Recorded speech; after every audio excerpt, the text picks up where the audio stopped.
आज की इस वीडियो में हम आधुनिक काल के महत्वपूर्ण रचनाकार भारतेंदु हरिश्चंद्र जी का परिचय देखने वाले हैं। उस परिचय के अंतर्गत हम जीवन परिचय और साहित्यिक परिचय को देखने वाले हैं। तो भारतेंदु हरिश्चंद्र आधुनिक हिंदी साहित्य के पितामह कहे जाते हैं। क्यों पितामह कहे जाते हैं? तो इनके काल से या इनके नाम से युगों को जाना जाने लगा है। यानी भारतेंदु युग से जो है आधुनिक काल के अंतर्गत युग को जाना जाता है।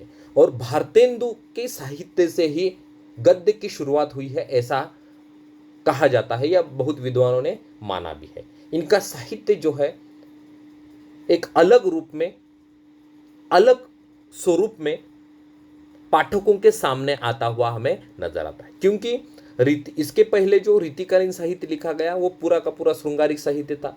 और बाद में भारत के लोगों पर या भारतीयों के ऊपर किस तरह से अन्याय अत्याचार हो रहा है उसको वाणी प्रदान करने के लिए उन्होंने अपने रचनाओं का सृजन किया हुआ दिखाई देता है।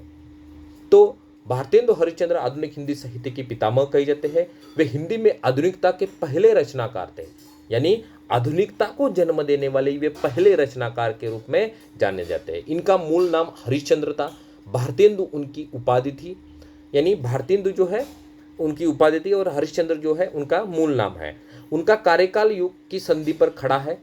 इन्होंने रीतिकाल की युग संधि पर खड़ा है, माने रीतिकाल समाप्त होने की कगार पर था और आधुनिक काल की जो है शुरुआत यहां पर होने लगी थी। उन्होंने रीतिकाल की विकृत सामंती संस्कृति की पोषक वृत्तियों को छोड़कर स्वस्थ परंपरा की भूमि अपनाई और नवीनता के बीज बोई। यानी कविता को, साहित्य को एक अलग मोड़ पर ले जाने का काम जो है भारतेंदु हरिश्चंद्रन जो है किया हुआ दिखाई देता है।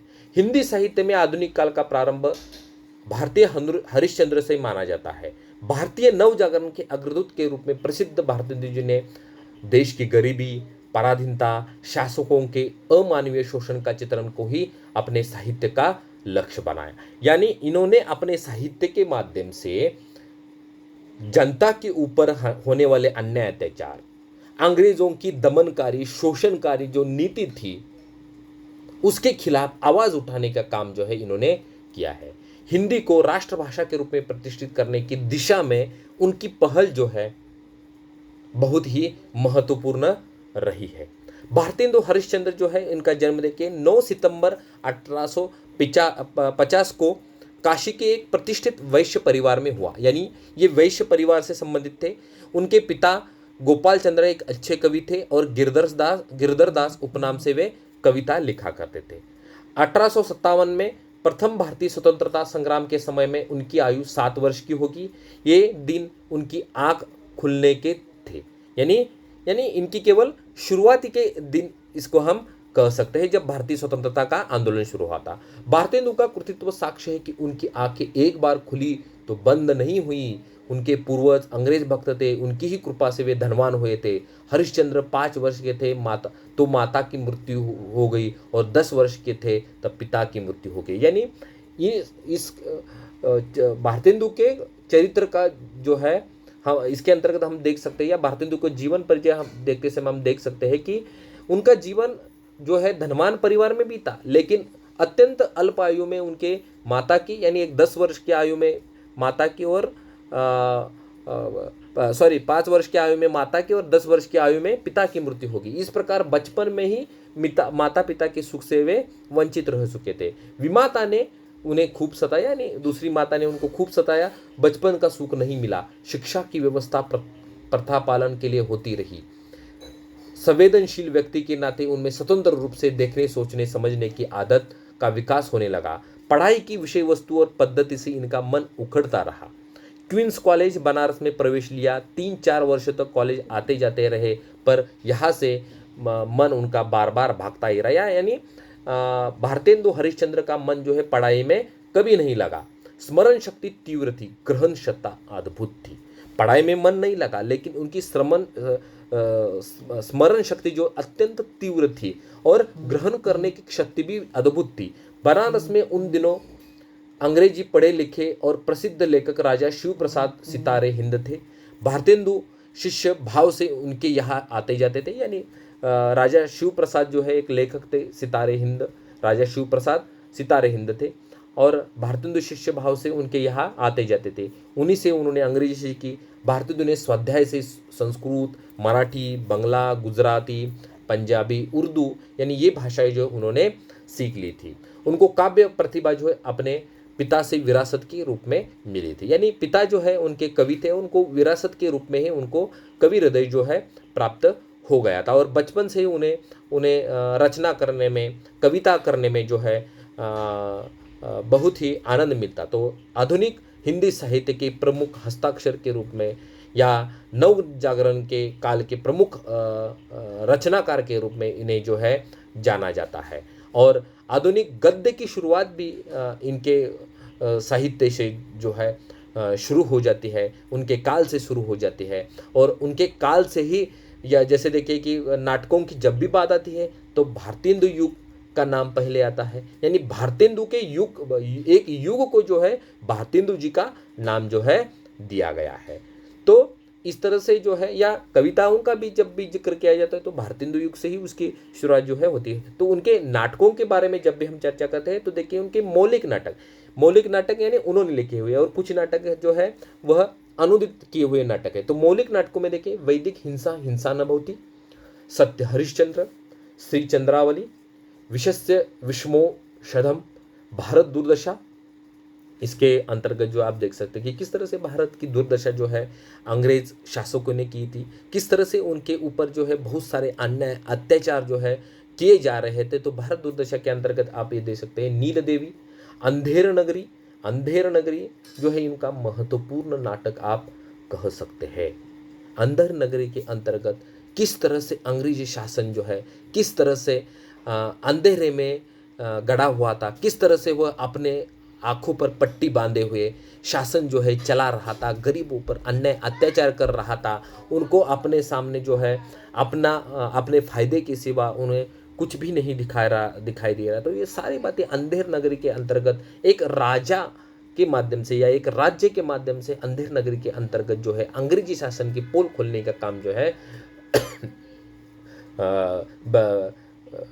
भारतेंदु हरिश्चंद्र ने किया है। उसके साथ साथ सती प्रताप, गीति रूपक आदि यानी रचनाएं जो है हमें दिखाई देती है। उसके साथ साथ अनुदित नाट्य रचनाएं भी है, जिसमें विद्या सुंदर, पहले मैंने आपको विद्या सुंदर का शायद नाम बताया होगा कि वह मौलिक नाटक है, लेकिन वो मौलिक नाटक नहीं है। विद्या सुंदर, उसके बाद पाखंड विडंबन, धनंजय विजय, कर्पूर मंजरी, भारत जननी, दुर्लभ बंधु, ये उनके अनुदित नाट्य कृतियाँ जो है देखी जा सकती है। लेकिन इसमें भी उन्होंने जो है अंग्रेजी शासन के खिलाफ, समाज में चल रही अनिष्ट प्रथा परंपराओं के खिलाफ जो है उन्होंने आवाज़ उठाई है।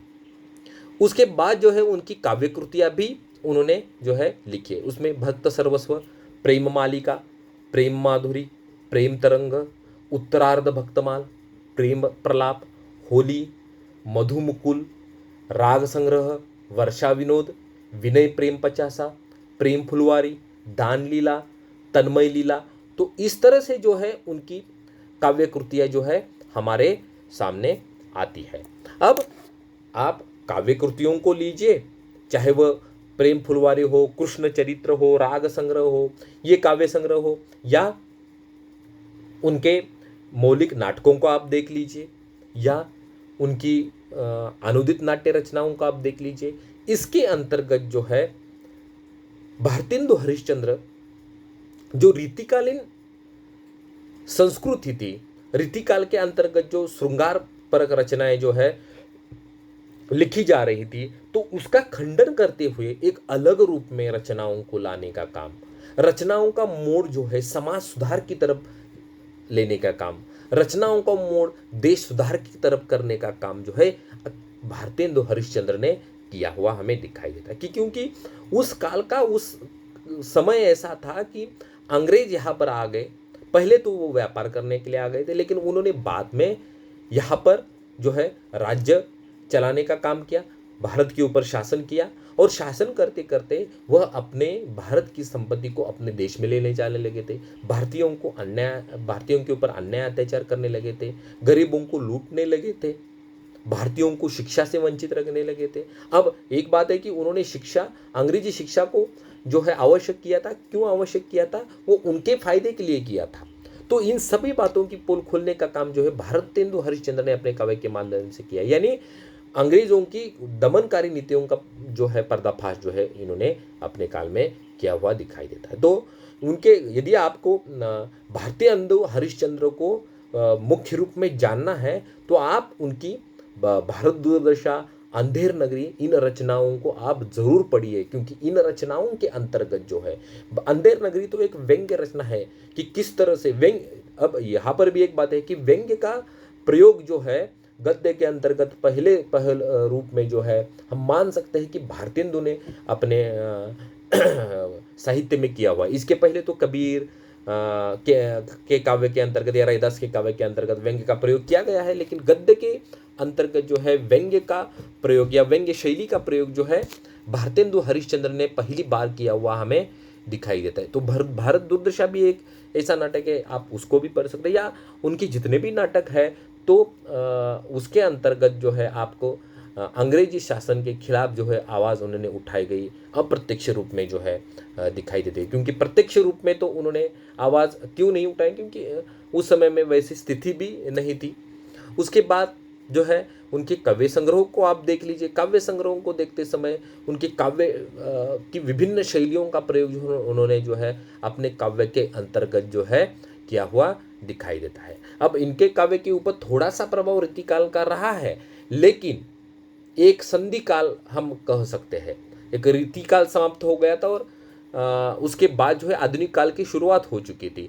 थोड़ा सा प्रभाव इनके काव्य पर जो है रीतिकाल का रहा है, लेकिन रीतिकाल की तरह उन्होंने श्रृंगार परक या पूरी तरह रचनाओं को श्रृंगार रस में डुबोने का काम जो है भारतेंदु हरिश्चंद्र ने कभी नहीं किया हुआ हमें दिखाई देता है। तो भारतेंदु हरिश्चंद्र जो है हिंदी साहित्य के पितामह के रूप में जाने जाते हैं। वे हिंदी के आधुनिक काल के एक प्रमुख साहित्यकार के रूप में जाने जाते हैं। और उन्होंने जो गद्य साहित्य की पहल की, या उन्होंने जो साहित्य के माध्यम से समाज सुधार की पहल की, वह आगे जाकर सभी हिंदी साहित्यकारों ने जो है आगे ले जाने की कोशिश जो है की हुई हमें दिखाई देती है। तो एक भारतीय नव जागरण के अग्रदूत के रूप में हम उन्हें जानते हैं। तो मुझे लगता है कि भारतेंदु हरिश्चंद्र के बारे में इतनी जानकारी आपको काफ़ी है। यदि इसके संबंध में बहुत सारे मन में आपके प्रश्न आ सकते हैं, यदि कुछ प्रश्न आते हैं, क्योंकि आधुनिक काल के अंतर्गत ये पहला लेखक जो है हम, या पहले रचनाकार की जानकारी हम ले रहे हैं। इसके पहले की वीडियो में हमने आधुनिक काल की राजनीतिक और सामाजिक परिस्थिति देखी थी। उसके अंतर्गत मैंने बताया था कि किस तरह से राजनीतिक परिस्थिति रही। तो ये राजनीतिक परिस्थिति का प्रभाव भी भारतेंदु की हरिश्चंद्र के जीवन के ऊपर रहा है। तो आपके मन में यदि कोई भी शंका हो तो आप मुझे मैसेज कर सकते हैं, या कोई व्हाट्सएप पर भी उसको मैसेज करके आप मुझे प्रश्न जो है पूछ सकते हैं। तो धन्यवाद। आज की इस वीडियो में इतना ही काफ़ी है।